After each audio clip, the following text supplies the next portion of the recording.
Nuk është e rastishme që Edi Rama në mes një fushate të zjarrt për zgjedhjet e përgjithshme bën një vizitë në Izrael.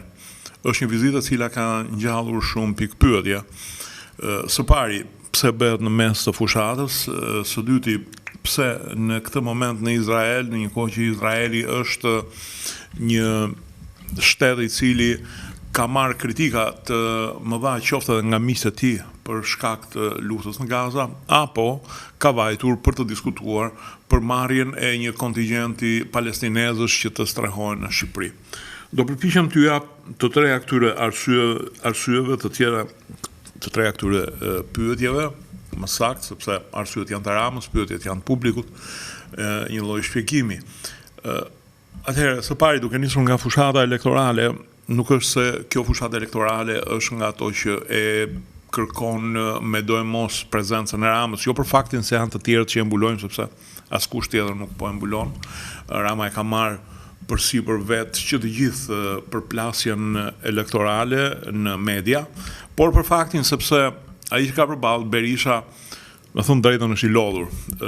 Është i lodhur nga pikpamja e moshës, por është i lodhur edhe nga idet. Po ta shohësh, Berisha ka kërkuar që edhe stafi i tij të përqendrohet te programi, duke harruar që në një fushatë elektorale askush nuk e ka mendjen te programi. Ja para punës nuk do rrin të merren me shifrat, sepse e din që këto shifra në përgjithësi janë shifra të cilat nuk ju qëndron njeri gjatë qeverisjes, por edhe sepse janë shifra të cilat asnjëri s'ka nge që t'ju bëj analizën sa qëndrojnë apo sa jo, të bëj krahasim me kundërshtarin. Kështu që Rama ka një fushatë elektorale e cila është ndezur sepse demokratët po shohin që po ju vjen drejt tyre një 4 vjeç tjetër në opozit. Ramës i duhet patjetër, kërkon që të futet në histori si kryeministri më i gjatë mbas Mehmet Shehut. Kështu që në këtë aspekt është ndezur, por në planin e numrave duket se gjithçka është e vendosur. A ka një udhëtim të Ramës në këtë moment në Izrael kuptim?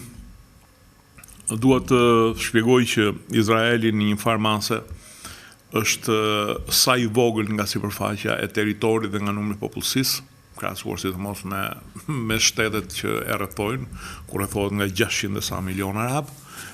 Pra sa i vogël për numri i popullsisë, aq edhe i madh nga fuqia ekonomike apo politike. Dhe kam fjalën këtu për lobin hebre.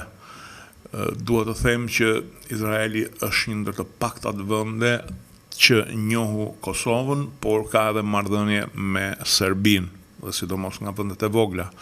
Është një vend i cili ka një lob tmerrsisht të fuqishëm në Shtetet e Bashkuara të Amerikës. Unë duhet të kujtoj këtu që një pjesë e madhe e senatorëve dhe kongresmenëve që lobuan për bombardimin e Serbisë në 1999 ishin që të gjithë hebrej. Duhet të vëtheksin këtu që kupola e të pasurve të botës, duke nisur nga bankierët, industrialistë, sipërmarrës transporti, Boltomed është firma më e madhe e transportin me kontenjer është pronë e një hebreje. Kështu që të gjitha këto të lënë të kuptosh që Izraeli është një pol shumë i fuqishëm dhe Ramës i duhet miqësia e Izraelit. I duhet për fatin e vet politik, i duhet edhe për fatin e Shqipërisë, sepse neve kemi të bëjmë shumë me Izraelin dhe jo më kote vëmë shpesh në dukje atë faktin që kemi shfutuar Izraelit, kemi të bëjmë sepse është një sponsor i yni. Do të ftoj ata që më dëgjojnë që mos amendojnë shumë në aspektin humanitar, megjithëse është shumë i rëndësishëm, sepse po tjetë për aspektin humanitar, edhe arabët kur bombardoheshin dhe përziheshin kosovarët nuk është se e prishin shumë gjakun. Sinqerisht më vjen narsisht keq për atë çfarë ndodh njerëzve të thjeshtë në Gaza. Është një krim i llahtarshëm, është një ngjarje e llahtarshme, se krim do kohë që të thuhet, për faktin sepse janë palë në luftë dhe lufta e parashikon dhunën. Sikurse më vjen tmerrsisht keq për palestinezët që s'janë në gjendje që të bëjnë zap një kafshë politike si Hamasi.